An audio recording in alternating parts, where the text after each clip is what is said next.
उस चुनाव आयोग की नजर में जो भी दोषी होगा उस पर कार्रवाई की है और उस पे हम विश्वास रखते हैं। न कांग्रेस विश्वास रखती है न कि ये गठबंधन विश्वास रखता है। त्रिवेदी जी आपका क्या मानना है? उठाते हैं। हाँ, आपका क्या मानना है? देखिए इनके भी सारे सीएम योगी आदित्यनाथ खुद बताइए त्रिवेदी जी। लेकिन इस बीच एक खबर ये है, प्रेस कॉन्फ्रेंस में ध्यान दीजिएगा, एक प्रेस कॉन्फ्रेंस हो रही थी, भारतीय जनता पार्टी की प्रेस कॉन्फ्रेंस थी। जेबीएल नरसिम्हा राव ये राज्यसभा के सांसद हैं, बीजेपी के नेता हैं, इनके ऊपर जूता फेंका गया है। JBL Narasimha Rao press conference में भूपेंद्र यादव भी मौजूद थे। आवेश उस्मानी इस वक्त हमारे साथ मौजूद है। आवेश, ये कहां हुआ? सिख से दीनदयाल उपाध्याय मार्ग पर यह कहां हुआ? कहां प्रेस कॉन्फ्रेंस हो रही थी? जी बिल्कुल भी प्रेस कॉन्फ्रेंस चली थी। भूपेंद्र यादव जो थे वो तेजस्वी यादव का जो ट्वीट आया था उसके बारे में वो बात कर रहे थे। उसका जैसे उन्होंने खत्म किया, जेबीएल नरसिम्हा राव ने प्रेस कॉन्फ्रेंस को संबोधित करना शुरू किया और वो सादिक प्रज्ञा के बारे में लेकर बोला। उन्होंने 2-3 वर्डिंग ही बोली थी। उसके बाद अचानक एक शख्स जो जहां पत्रकार बैठे थे वहां उठा और उसने जूता मार दिया। वो कौन है, क्यों आया था, अभी इस बारे में साफ नहीं हो पाया है। हालांकि हमारे पास एक उसका विजिटिंग कार्ड मिला है जिसपे नाम वो बताया जा रहा है कि भार्गवा हॉस्पिटल एक कोई है, वहां का है, वो शक्ति भार्गवा नाम उसका बताया जा रहा है। तो फिलहाल वो उसने ये क्यों मारा, उसकी क्या मंशा थी, वो यहाँ पे आया था या क्या वो कांग्रेस का है या किसी पार्टी से जुड़ा हुआ है, इस बारे में अभी तक स्थिति साफ नहीं है। मगर ये है कि वो प्रेस कॉन्फ्रेंस के दौरान तकरीबन और हमारे दिल्ली के ब्यूरो चीफ नीरज पांडे इस वक्त हमारे साथ जुड़े हैं। मैं आवेश आपके पास आ रहा हूं। जरा नीरज बताइए ये कहां की तस्वीरें हैं और कौन वो शख्स था जिसने जूता फेंका है?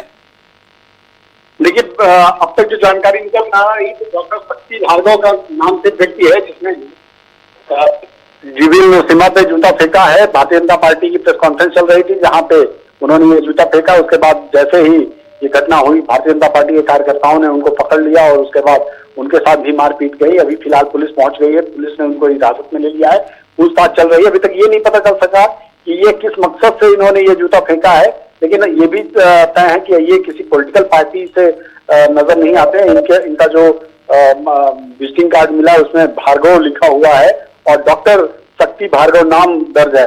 ये सही है या गलत है, इन सब की जानकारी पुलिस इकट्ठा कर रही है, उनसे पूछताछ चल रही है और ये माना जा रहा है थोड़ी देर में इनका ये पता चल जाएगा कि किस वजह से इन्होंने ये घटना को अंजाम दिया। ये सेंट्रल ऑफिस में हुआ है? बिल्कुल, ये भारतीय जनता पार्टी के केंद्रीय कार्यालय में हुआ है जहाँ पे प्रेस कॉन्फ्रेंस हॉल था, वहां पे ये घटना हुई। जी, किस बात पर प्रेस कॉन्फ्रेंस कर रहे थे जेबीएल नरसिम्हा राव? जेबीएल नरसिम्हा राव चुनावी मामले को लेकर वहां पे प्रेस कॉन्फ्रेंस कर रहे थे। तमाम आज जो इलेक्शन कैंपेन चल रहा है और कई और विषय है उसमें साफ था कि उसको लेकर वो प्रेस कॉन्फ्रेंस कर रहे थे। लोगों को भारतीय जनता पार्टी खासकर भोपाल में जो उम्मीदवार है प्रज्ञा सिंह ठाकुर, जो उनको उम्मीदवार बनाया भारतीय जनता पार्टी ने। मंच पर जेबीएल नरसिम्हा राव के अलावा और कौन कौन था नीरज? अब तक जो जानकारी लग रही है जेबीएल नरसिम्हा राव अकेले थे, उसके अलावा संजय मयूख जो उनके सब मीडिया प्रभारी हैं वो मौजूद थे वहां पे, कुछ प्रवक्ता और थे वहां पे, भूपेंद्र यादव भी मौजूद थे उसमें। चलिए ठीक है नीरज, मैं आपके पास आऊंगा। आवेश उस्मानी भी हमारे साथ मौजूद है। आवेश ये बताइए कि अभी नीरज ने जानकारी दी कि शक्ति भार्गव नाम है, तो ये पत्रकारों के बीच में क्या कर रहे थे? ये पत्रकार है? जी देखिए, बीजेपी मुख्यालय में कोई भी व्यक्ति जो है वो आ सकता है, क्योंकि प्रेस कॉन्फ्रेंस चल रही थी। प्रेस कॉन्फ्रेंस लाउंज में ऐसा कुछ खास पाबंदी नहीं कि सिर्फ पत्रकार ही जाएंगे। हो सकता है वो धोखा देके प्रेस कॉन्फ्रेंस लाउंज जो रूम है उसके अंदर घुस गया हो, वहां पे पीछे जाकर बैठा होता, मतलब जहां भूपेंद्र यादव और नरसिम्हा राव बैठे थे उसके राइट साइड पे जहां पत्रकार बैठे हुए थे उसमें वो तीसरी सीट जो लगी हुई थी, रो है, उस तीसरी चेयर पे बैठा था और वहां से वो उठा। जब तक रोका जाता उसको तब तक उसने अपना जूता निकाल के नरसिम्हा राव की तरफ फेंक देता। हालांकि वो जूता उनको लगा नहीं और साइड में जाकर गिर गया, मगर उसके बाद उसको पकड़ के फौरन ही जो कार्यकर्ता वहां पे थे उन्होंने बाहर लाया और उससे थोड़ी बहुत मारपीट हुई। और आवेश किस संदर्भ में प्रेस कॉन्फ्रेंस कर रहे थे? आवेश ये बताइए किस संदर्भ में प्रेस कॉन्फ्रेंस कर रहे थे, कुछ जानकारी हुई? आप तो वहीं मौजूद थे। जी मैं बताऊं आपको कि भूपेंद्र यादव जैसे वो तेजस्वी यादव के जो एक ट्वीट आया था उसको लेकर उन्होंने बोला। उसके बाद उन्होंने जब उस बात पे कंप्लीट कर लिया, उसके बाद फिर जब जेबीएल नरसिम्हा राव ने बोलना शुरू किया तो वो साध्वी प्रज्ञा को लेकर बोले थे। हिंदू आतंकवाद को जो वर्ड कांग्रेस ने शुरू किया था और उसको लेके जिस तरह से बात आई थी सामने, उसको ठीक है, यानी साध्वी प्रज्ञा ठाकुर के बारे में बात हो रही थी। एक चीज और मैं आवेश आपसे फिर से जानना चाह रहा हूं, चूंकि वहां तो सिर्फ पत्रकार ही बैठ सकते हैं ना, आप तो वहां गए होंगे, देखे होंगे, प्रेस कॉन्फ्रेंस में तो भाई पत्रकार ही रह सकता है। तो क्या ये पत्रकार थे या पत्रकार के वेश में यहां पर आ गए थे किताब कॉपी लेकर? जी देखिए, अभी इस बारे में साफ नहीं होता है कि ये पत्रकार थे या पत्रकार के भेष में आएंगे, क्योंकि जब प्रेस कॉन्फ्रेंस होती है तो उस वक्त आई कार्ड नहीं चेक किया जाता है कि कौन आ रहा है, क्योंकि ज्यादातर लोग एक दूसरे को जानते ही हैं, तो वो हो सकता है धोखे से घुस जाओ। कुछ लोग कभी कभी होता है कि वो प्रेस कॉन्फ्रेंस रूम ऐसे ही घूमने के लिए आते हैं, देखने बिल्कुल आ सकते हैं। हो सकता है कि नए पत्रकारों कई बार चेकिंग नहीं होती है। ऐसा 24 अकबर रोड में भी हुआ है, एक बार पी चिदम्बरम पर जूता फेंका गया था। और ये दूसरी तस्वीर आप देख रहे हैं, पीवीएल नरसिम्हा राव, ये भारतीय जनता पार्टी के राज्यसभा के सांसद हैं, इनके ऊपर जूता फेंका गया है। और हमारे सहयोगी लखनऊ से पुष्कर चौहान हमारे साथ जुड़े हैं। पुष्कर, निश्चित तौर पर यह ठीक प्रक्रिया नहीं है, अच्छी बात नहीं है। इनके बारे में कोई इंफॉर्मेशन? नीरज कह रहे हैं कि इनका नाम डॉक्टर शक्ति भार्गव है। हाँ। और ये कानपुर से बताया जा रहा है। हमारी एक टीम कानपुर में उस जगह पे पहुंच रही है, सिविल लाइंस में, जहां पे इनका एक क्लिनिक बताया जा रहा है, वहां पर है।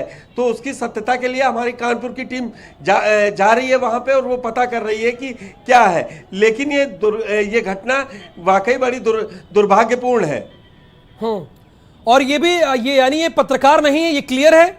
ये अभी जो उनके पास से एक विजिटिंग कार्ड उस व्यक्ति के पास से जो हिरासत में लिया गया है उसके पास से मिला है, उसमें डॉक्टर शक्ति भार्गव लिखा है और पता सिविल लाइंस कानपुर का लिखा है। तो जो अभी शुरुआती हम कह सकते हैं वो ये कंफर्म लग रहा है कि वो पत्रकार नहीं है। आगे पूछताछ करेगी पुलिस, फिर मालूम चलेगा कि क्या था। अब पुष्कर, आज दूसरे चरण का मतदान है, इस बीच भोपाल को लेकर बातचीत हो रही थी, साध्वी प्रज्ञा ठाकुर को लेकर, तभी ये जूता फेंका गया है। नीरज भी इस बात की जानकारी दे रहे थे, आवेश भी बता रहे थे। बिल्कुल बिल्कुल।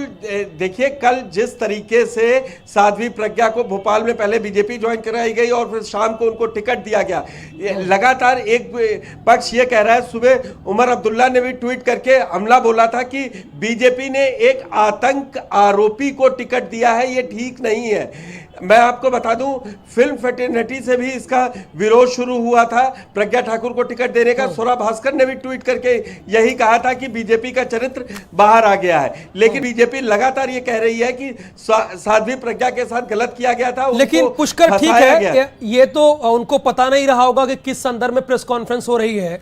लगता है ये मन ही बना के गए थे क्या डॉक्टर शक्ति भार्गव? ये तो बिल्कुल समझ सकते हैं। जैसे अगर हम लोग 2014 के समय याद करें, जब कांग्रेस के पी चिदम्बरम कर रहे थे, तो जर्नैल सिंह जो बाद में आपसे विधायक भी बने थे, तो आपको याद होगा उन्होंने 84 के दंगों को लेकर अपना विरोध जताते हुए जूता फेंका था। जर्नैल सिंह पत्रकार भी थे।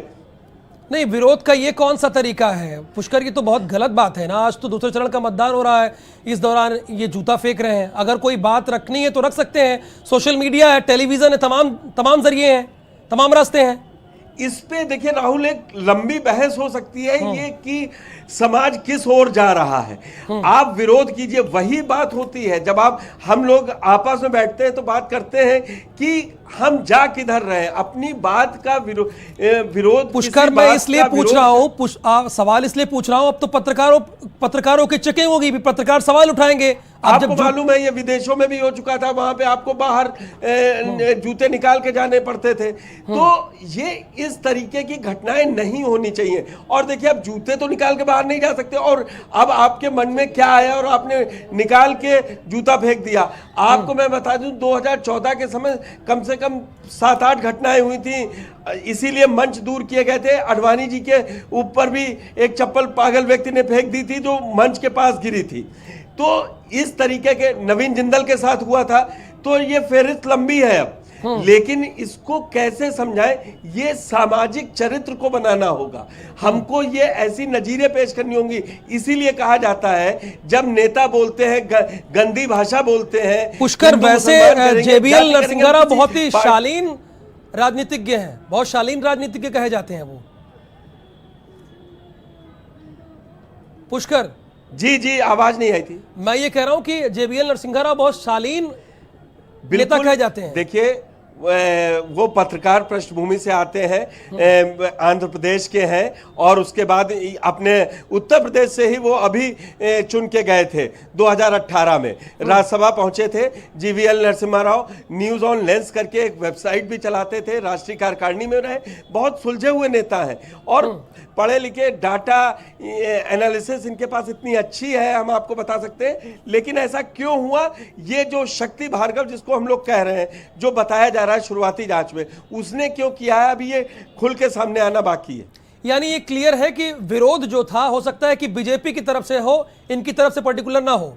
बिल्कुल, क्योंकि वो उसमें आप देख रहे थे भूपेंद्र यादव भी बैठे हुए थे, जीवीएल नरसिम्हा राव भी बैठे हुए थे, तो अकेला नहीं कहा जा सकता है, लेकिन वो उस समय बोल रहे थे और वहीं पे जूता फेंका, जो उनको लगा नहीं, निकल गया उनके पास से। बिल्कुल पुष्कर, तमाम मेहमान भी हमारे साथ इसी मुद्दे पर बैठे हुए हैं। सदब जाफर जी हैं, विनीत शुक्ला जी हैं और त्रिवेदी जी हैं। सदब जाफर जी, कैसे देख रही हैं? मतलब आप सवाल पूछने गए, अभी तो पता भी नहीं चला, अब ऐसे में तो पत्रकारों की चेकिंग तक होनी शुरू हो जाएगी, कैसे देख रही हैं? देखिए, ये विरोध का बहुत ही बुरा तरीका है और ये इसको कहीं से भी आप जस्टिफाई नहीं कर सकते हैं।